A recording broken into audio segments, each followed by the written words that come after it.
Bonsoir, bonsoir, bonsoir, chers leaders, bonsoir, chers partenaires, bonsoir, chers candidats de succès. Je crois que on se retrouve dans pratiquement la cinquième vidéo sur le sujet du changement d'état d'esprit. Donc, soyez salués depuis votre différentes positions. Ceux qui me suivent depuis les différentes positions, je crois que tu peux mettre dans les commentaires pour que je puisse savoir depuis où tu me suis. Voilà. Moi, je fais cette vidéo depuis la Côte d'Ivoire.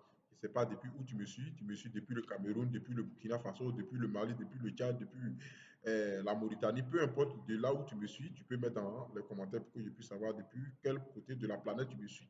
Donc, nous arrivons vraiment à la cinquième vidéo qui parle de l'éloge des efforts. Pourquoi on parle de l'éloge des efforts? Parce qu'il y a des éloges qui sont toxiques. L'éloge, c'est la louange. Voilà, que je vais appeler les louanges toxiques et les louanges constructives. Puisque j'ai dit que nos recherches se portent sur les travaux de Carotte de Wick, c'est important de pouvoir vraiment toucher ces différents détails-là pour que les gens puissent comprendre. Donc, nous devons comprendre que la manière dont nous louons nos enfants, la manière dont nous louons nos collaborateurs, la manière dont nous louons nos associés, la manière dont nous louons nos partenaires d'affaires, ça va agir sur l'état d'esprit. Et là, c'est très important de comprendre cela. Ça va agir sur l'état d'esprit. Carotte de oui, dans ses recherches, dit quoi?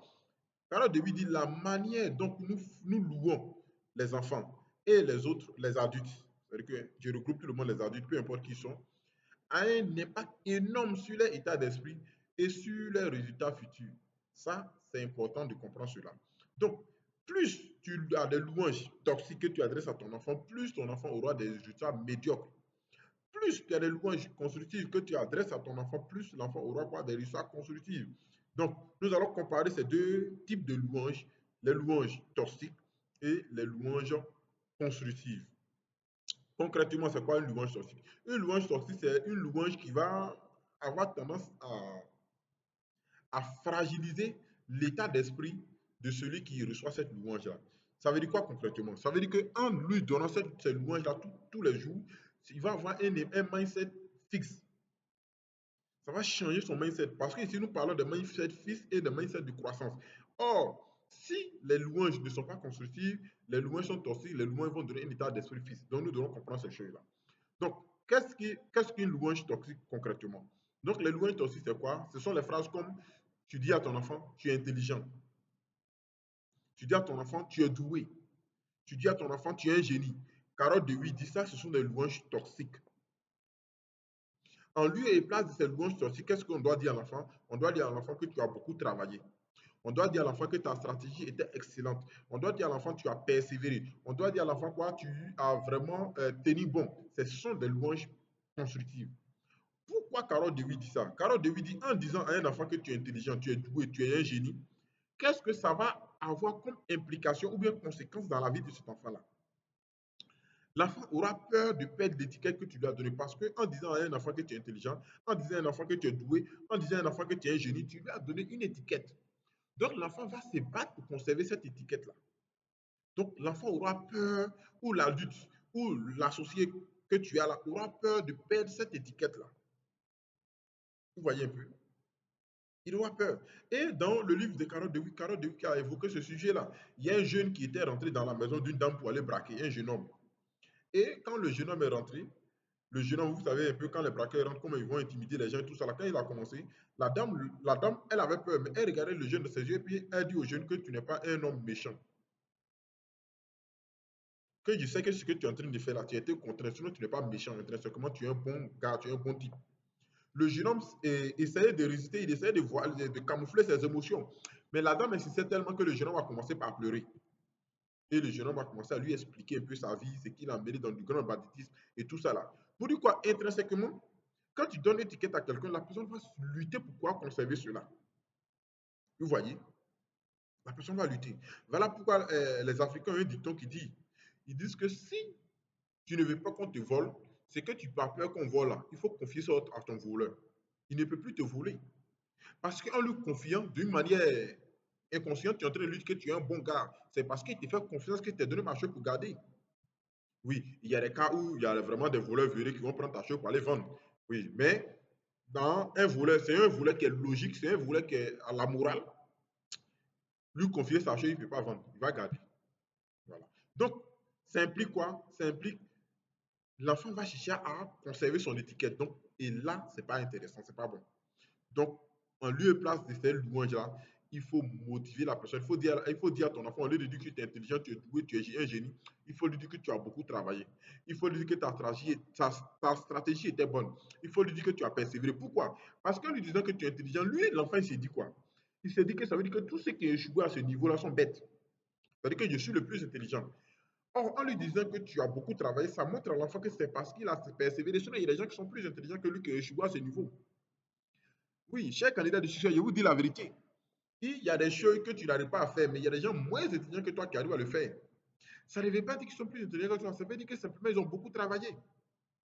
Ils travaillent beaucoup, c'est tout. Il y a des gens qui sont dans la même classe que ton enfant, qui sont plus intelligents que ton enfant, mais souvent il y a des devoirs où ils n'ont pas les bonnes notes. Ça ne veut pas dire que de manière naturelle, ils sont bêtes, ils ne sont pas bêtes. Mais c'est parce que ton enfant travaille beaucoup sur le sujet. C'est parce qu'il fait beaucoup de recherches. C'est parce qu'il se cultive, se forme. C'est ça la réalité. Donc, tu dois comprendre cela. Au lieu de dire à un enfant que tu es doué, il faut lui dire que ta stratégie était bonne. Sinon, en lui disant que tu es doué, l'enfant va vouloir garder cette étiquette-là. Et l'enfant ne va pas vouloir perdre cette étiquette. Et ce que ça va engendrer chez l'enfant, c'est quoi? C'est que tout ce qui va le faire passer pour un idiot, là, il va éviter ça. Chez ton collaborateur, tout ce qui va le faire passer pour un idiot, il va éviter cela. Il va vouloir toujours quoi, paraître intelligent, paraître doué devant toi. Et là, ça va beaucoup agir sur lui. Ça va beaucoup agir sur lui. Donc, tu dois comprendre ces choses-là.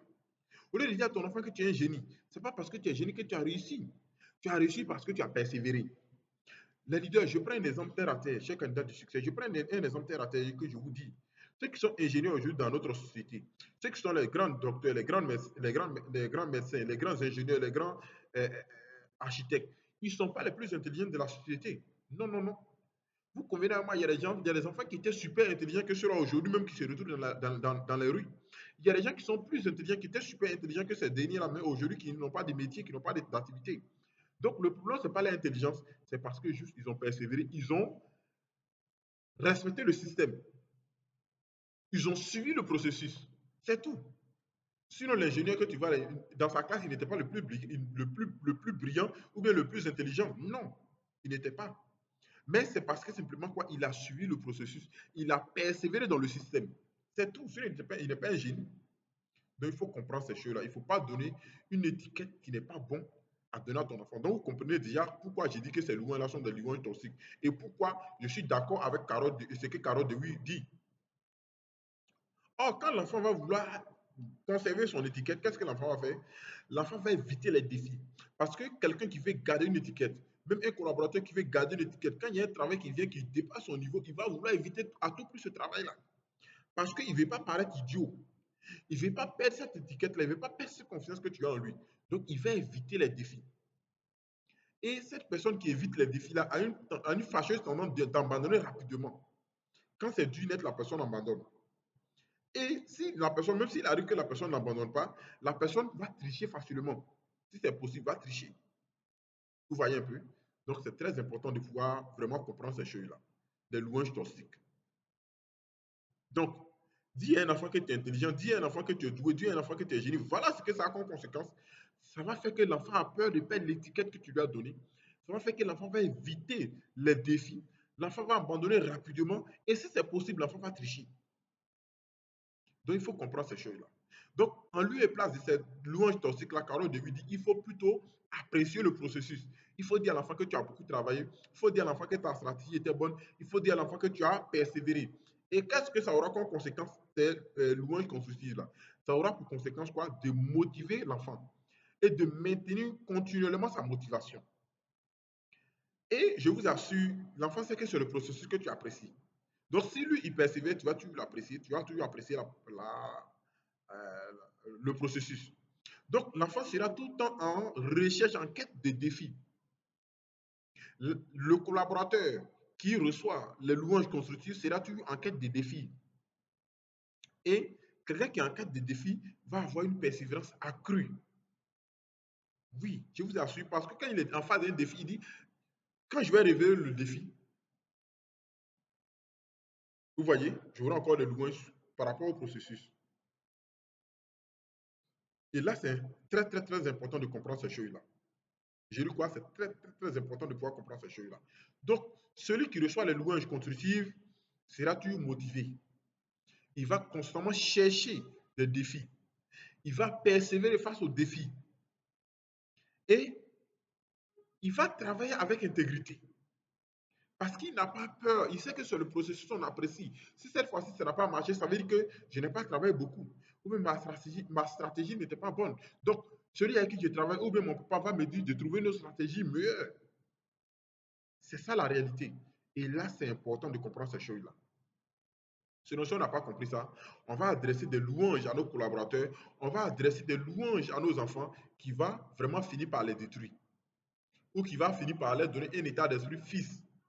Et ça ne sera d'aucun avantage pour nous. Donc, qu'est-ce qu'il faut faire? Au lieu de louer la personne, il faut louer le processus. Il faut louer l'effort. Il faut louer la stratégie. Il faut louer la concentration. Il faut louer l'amélioration et la persévérance. Oui, c'est ce qu'il faut louer. Donc, il faut éviter de louer la personne. Loue plutôt son effort. Loue plutôt sa stratégie. Loue plutôt sa concentration. C'est ça. Il faut louer sa persévérance. Il faut louer l'amélioration. C'est ça qui est plus important. Donc, chers partenaires, chers candidats de succès, je crois que tu as saisi quelque chose de cette formation. Je crois que tu as saisi quelque chose de cette vidéo. Et je crois que c'est très important pour toi. C'est très important pour ton entourage. C'est très important pour tes collaborateurs. C'est très important pour tes partenaires d'affaires. C'est très important pour tes enfants. Parce que tu as des enfants qui vont à l'école. Oui. À force souvent d'apprécier son enfant, l'enfant est premier des classes et tout ça, là, on apprécie. On dit à l'enfant, tu es doué, tu es intelligent. Souvent, quand l'enfant a des mauvaises notes, l'enfant a tendance à cacher ses notes là à ses parents. Pourquoi? Parce qu'on a mis l'enfant là à un niveau, on appelle ça sur un pied piédestal. Et l'enfant ne veut plus redescendre. Mais quand tu dis à l'enfant, tu as vraiment, cette fois-ci, tu as bien travaillé, cette fois-ci, tu as persévéré, cette fois-ci, ta stratégie était bonne, même quand l'enfant a une mauvaise note, il va venir te montrer. Dans l'espoir que tu lui dises que vraiment ta stratégie n'était pas bonne, mais plutôt prochainement, fais comme ça, fais comme ça, fais comme ça, tu vas améliorer ce que tu as fait. Et les leaders, je vous assure, c'est ça qui produit de bons résultats. Donc, évitons d'utiliser les louanges toxiques à l'endroit de nos enfants, à l'endroit de nos collaborateurs, à l'endroit de notre partenaire d'affaires. Si nous voulons avoir vraiment de bons résultats, en tout cas, tu as vraiment compris ces deux types de louanges. À toi maintenant de décider d'en faire ce que tu veux. Mais moi, mon souhait, c'est que tu utilises ça à bon escient. Mon souhait, c'est que toutes les énergies cosmiques puissent te donner la sagesse et l'intelligence de pouvoir mieux utiliser cela. Donc, chers partenaires, je vais m'arrêter là pour vraiment ne pas que la vidéo soit trop longue. Parce que mon objectif, c'est que tu comprennes quelque chose.